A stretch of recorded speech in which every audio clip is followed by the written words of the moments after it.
Today I'm going to go over a really amazing checkmate. You don't want to miss this. This is really awesome and you can use it in your own games and it'll surprise your opponent. Because most people won't see this type of checkmate coming. They won't see it, so it's really awesome. But this game took place in 1988 in Germany between Grandmasters Gilles Andruet and Boris Spassky.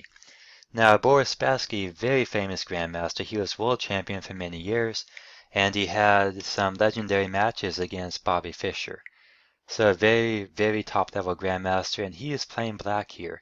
And, I mean, the game is, about equal, but black has some attacking potential on the king's side, and he actually has a huge checkmate threat here.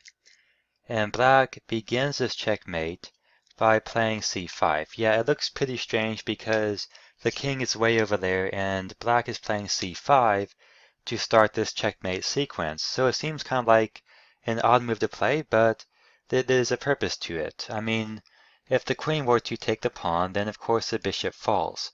And if white does nothing, maybe just moves the queen over, then black could play c4, attack the bishop, gain space, c3, and suddenly this pawn is a very dangerous passed pawn, and black could have some very serious winning chances here. So white would not want to allow that. White would not want to allow black that very dangerous passed pawn. And so therefore the only other move is simply to take here on c5 with the pawn. But that's going to lose at least a piece, if not a checkmate.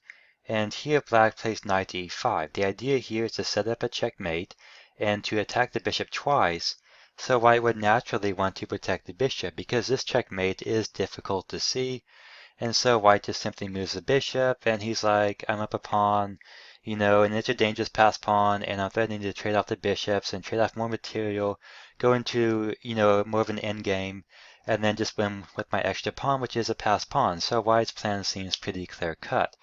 But he had missed this idea. And Boris Spassky just plays queen to f3. And wow, this was just completely unexpected. And white is just sitting here looking at the board, calculated a little bit, and then he just resigned. He realized that he was completely lost, which is pretty amazing. So let's go ahead and figure out why. Well, checkmate on g2 is threatened, and white can't defend that with a piece, so the only way he really can defend that is to take the queen. So white must take the queen, and then black can simply take back with a knight, check. The king has to move to h1, and then bishop to h3. And now the checkmate threat on g2 is once again possible, but there's nothing that white can do about it. This bishop cannot get back in time to defend. The knights are in the way, and the rook is in the way as well. So there's really nothing that white can do. White could just, capture the rook, but then it's checkmate on g2.